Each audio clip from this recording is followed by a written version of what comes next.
Filming from GenCon 2016, I'm here with Deacon at the booth of Cryptozoic, and Deacon is going to tell us a little bit about a new game that is coming out for Cryptozoic. The game is The Walking Dead No Sanctuary, inspired by the TV show. The game was just on Kickstarter. Correct. And it's gonna be produced soon, I guess. Correct. We're aiming to make sure it's out early next year. Okay. It was designed by the Sadler brothers, who have designed such games as the X-Wing Miniatures games and Descent and everything like that. So there's a lot of fun that goes on in this. What would you say is one of the hardest parts of a good co-op game? Eliminating the alpha game, making sure that the alpha gamer doesn't ruin the spell for everybody. That's the answer I always get. Why not make it the mechanic? Why not? It should be. That's what we do.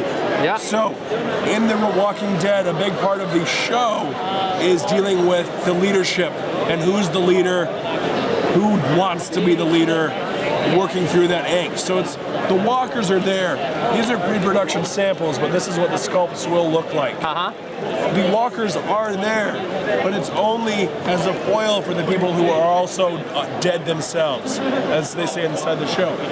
So, at the beginning of every turn, of every round, the leader must pick up 2 event cards that are used. Let me see if I can find a couple that look different.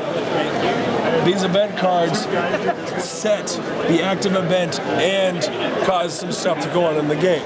So, in secret, the leader must choose between these 2 event cards, which have a good keep effect and a bad discard effect. So, in this case, rustling, if I were to discard rustling, it would place 1 walker in my area from our supply. So, we grab from this supply, and have to place it with all of the other area.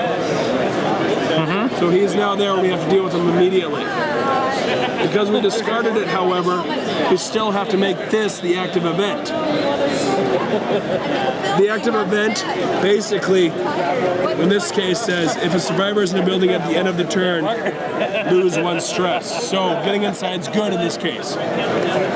If a other survivor does not complete that task, or the leader, it's considered bad leadership. So if that happens, or if a card is played that is non-compliant, and I'll show you that in a second, the leader gets stressed. So assuming that I'm playing Glenn, if someone else doesn't do it, then I would get a stress. Also, if at the beginning of every player's turn, they must play one of their survivor cards. Those survivor cards give you an additional action on top of your normal 3 actions. And they also are compliant or non-compliant to the current active event. So, our current active event is yellow. For me to be compliant as Daryl, I need to play a yellow card. If I do not, and I play an aggressive red card, or a normal green card, then I am considered defiant. And a defiant player also causes the leader, not himself, but the leader to get stressed. I like that. I like the way of representing interpersonal relationships through big game mechanics. Exactly. So as actions happen in the game, you roll dice. So for instance, Glenn rolls 3 white action dice for his interact actions. He's good at searching. Interact is searching with the area. He's not a great attacker, so he would only roll 1 there.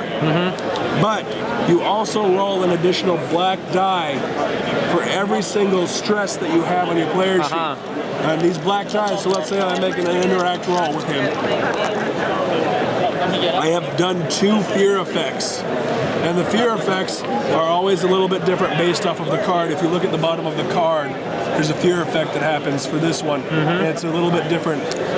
This card, for this card, and on and on and on. The other symbols that you can see on the dice are threat symbols. The threat symbols raise the threat on the player board, which means more walkers will show up at the end of the round. Then your good dice will allow you to make successes. It's not a dice rolling game though.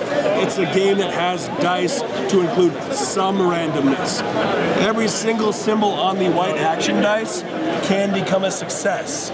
So for instance, this is an automatic success, and so too is this. However, the focus result, if you have focus from a previous round and you have pre-planned, that can turn it into a success.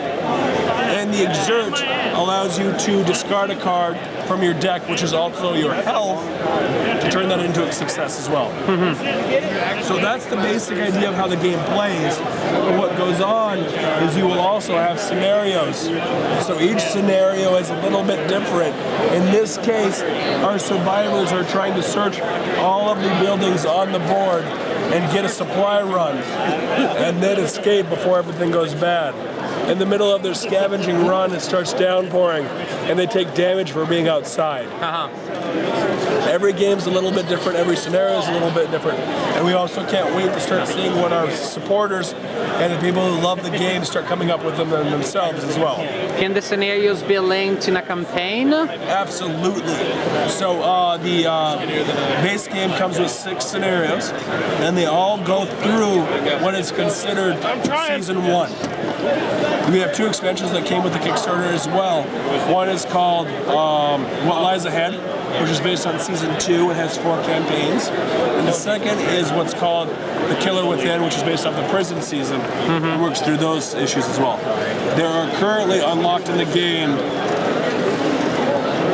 18 different survivors you can play as through the Kickstarter. And people can join the Kickstarter after we go live. So if they go find our page, they can actually go sign up for a mailing list, and we'll let you know when the pledge manager goes live so they can join the campaign. Excellent. Get all of the Kickstarter exclusive that everyone have. So not too late, not too late for the latecomers. One of the coolest minis, and I haven't seen it yet, but we unlocked during the campaign, was Dale's RV. And it's going to be an 80mm tall mini from his Winnebago. And it's going to be a mini that fits on 2 space, and it just moves around. It's a big mini. And again, just so that people at home know, the game will not have cardboard standees, but actual plastic miniatures. Correct, and this is based on what the miniatures will look like.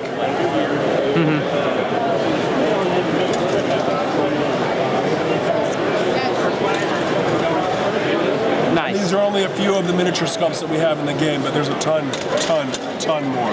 Thank you. Thank you No so much for problem very telling much. us about The Walking Dead, No Sanctuary. Oh wait, People. let's show you actually some of the minis that we have. Oh, here we go. These See, plot twist. Plot twist. They're about to sign off, but here Special are guests. Yeah.